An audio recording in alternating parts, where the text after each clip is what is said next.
Hi, this is Athena StarSeed, and this is a series called Raising Reverence, and this is our third clip, and I have Alorah Inanna on this wonderful platform, and we are talking about a new way to live in a gifting society that frees us up so we have more time, pleasure, and play. That's right.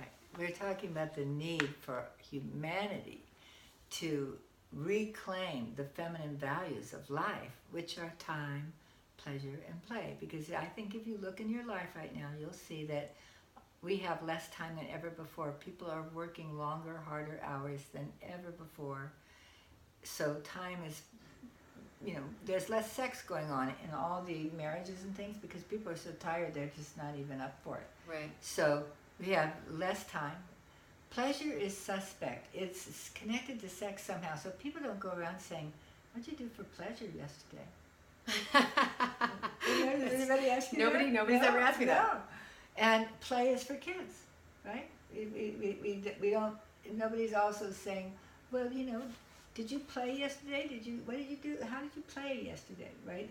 It's those values go out the window the minute you separate sex and spirit, and you leave it, what's supposed to be a 6-cylinder engine to a 2-cylinder engine. It gets really hard to make money. There's no feeling of wealth in it. Everybody is trading something they don't want to give away to get something they think they want. So women are accommodating men sexually in rising in their careers to get the career they want. And the men have got the money, and they don't really want to let go of their money, but they want that good-looking girl on their arm. So they're given, and everybody feels tawdry in the process.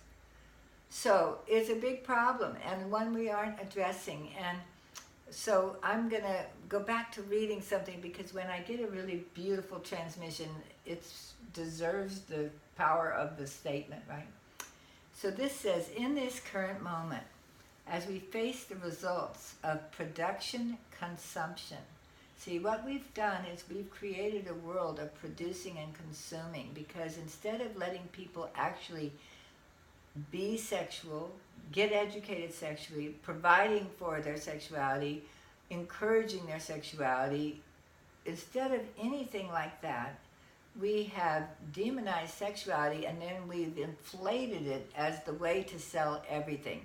So we've increasing materialism and decreasing sexuality. An addiction to producing and consuming things we don't need that we're selling with sexuality, and a promise to try to get something we do need, which is sex, which never comes from that. It's like not maybe chocolate. It's maybe like flour and sugar, right? I mean, I guess chocolate has some actual benefits for the body, but we could just say flour and sugar really don't. So when I eat flour and sugar, I want more. I never stop wanting more till it's gone. Like, if I can't get any more, I'll eventually stop wanting more. But basically, one bite of that wants me to want more. One bite of an apple doesn't make me want more. It satisfies you. It satisfies you. So you can go satisfied. So all the buying of all the clothes and all that stuff doesn't satisfy you, so we do it more and more and more because we're trying to get what we can't get. We'll never get our needs met. Right. We're on to these unconscious capitalists to blossom into their conscious capitalism. So, in this current moment, as we face the results of production consumption, we are experiencing collapse in each of these realms. Our economies are failing. We have run out of time. Sex for most people is rarely fulfilling. Pleasure is sought through cell phones and TV. Spirit is missing as a felt sense of union. Play happens mostly through video games. And we try to find health through endless prescriptions, while creative expression is rarely achieved. Creative expression is the solution to the depression, so that you can skip the drugs. That's right. So what is needed and wanted is a new dream for living. A dream that inspires organic change. A dream that unites wealth, sex, and spirit. A dream that creates time, pleasure, and play. The Mary Magdalene Yantra is a map to such living, the erotic solution to humanity's needs. The erotic solution to humanity's needs is the Mary Magdalene Yantra, the Mary Magdalene Yantra. So, what is a yantra? A yantra is a visual symbol that as you study it, it inspires your understanding of life and lifts you to a higher perspective. So a mantra.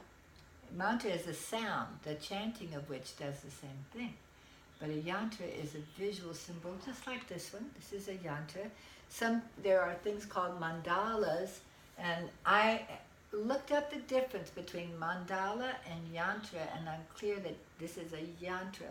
A mandala is similar, but the yantra is the one that actually can affect you visually in a... The sacred geometry. The sacred geometry, that starts to open up the pineal gland.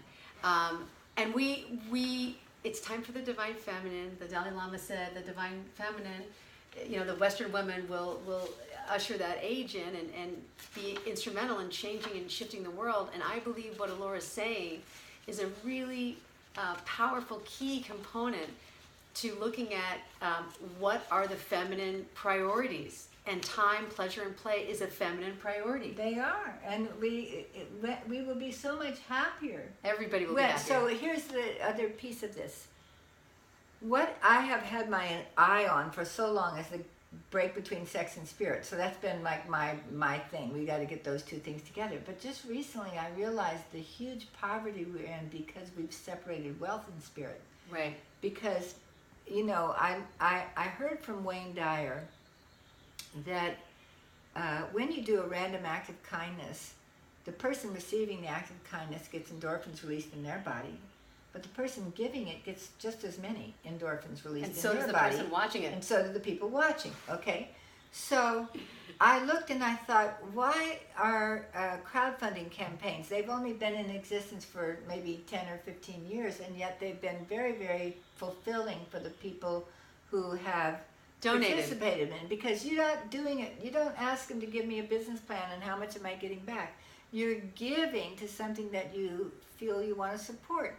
So you get the spirit of a random act of kindness from it. Right. So you get to have the spirit in your relationship with money. That's what's missing. There's no sense of abundance and giving in our relationship with money anymore. One of the things I've started doing in my transactions with money as best I can is blessing it. Oh, I do every time. I give it to the person, I just take a little moment, say thank you. I love that. Thank you for what you're giving me. Thank you for, this abundance.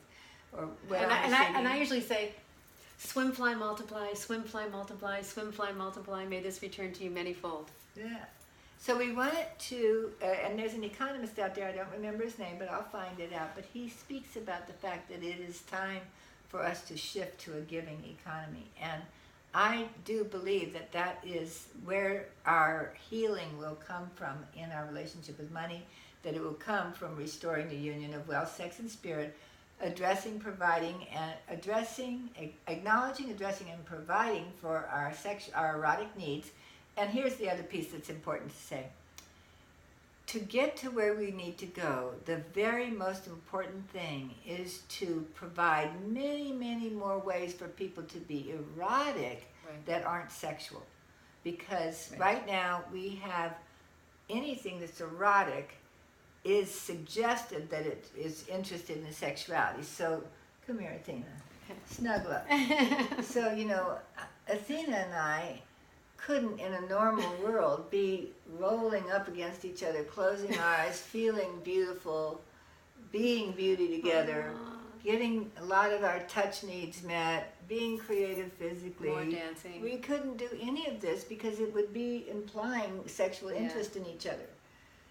So to get to where we can have our erotic needs met without it being the way that it is right now everybody's waiting for the one to have their erotic needs met. And when they married what they thought was the one, and then he stopped being the one, then you kind of take your sex away, and then you got no erotic needs met, even in the marriage. Right. So 51%. We want to step, first of all, we will end the competition between women if instead of spending our time talking with each other, we spend our time moving together and being together and celebrating each other's beauty. And that will bond us in a way that fulfills many of our erotic needs. And then we also, I believe, need to educate and provide for transpersonal sexual and erotic wellness. And that's another subject. I think it's too much for now. It is too much, but we can do sensual and erotic and wellness, because that actually is starving in our culture, because we were raised in tribes and in community, and people were constantly touching, and you would have the grandfather and the grandmother hugging, or the parents, and in Los Angeles we're in an isolated society, and unless you go to an event, and if you're in partnership you might get hugged a couple times a day or made love maybe a couple times a week, but if you're not, there are people that go weeks, months, and years with never being touched, Absolutely. never being caressed, never being held. And so I think this is a perfect discussion to open around those issues. And so Alorah does coaching sessions. She has a website. She's got a book in pre-sale right now. Where can they find you if they want to do a session with you? They can Facebook me under Alorah Inanna, and they can message me through Instagram under @GoddessAlive. And I also have a phone number which you're welcome to text me on, which is 424-382-6144. Beautiful. This is Athena StarSeed, and this is a series called Raising Reverence, and erotic wellness will absolutely raise your reverence. So have a happy, happy day today, and stay tuned.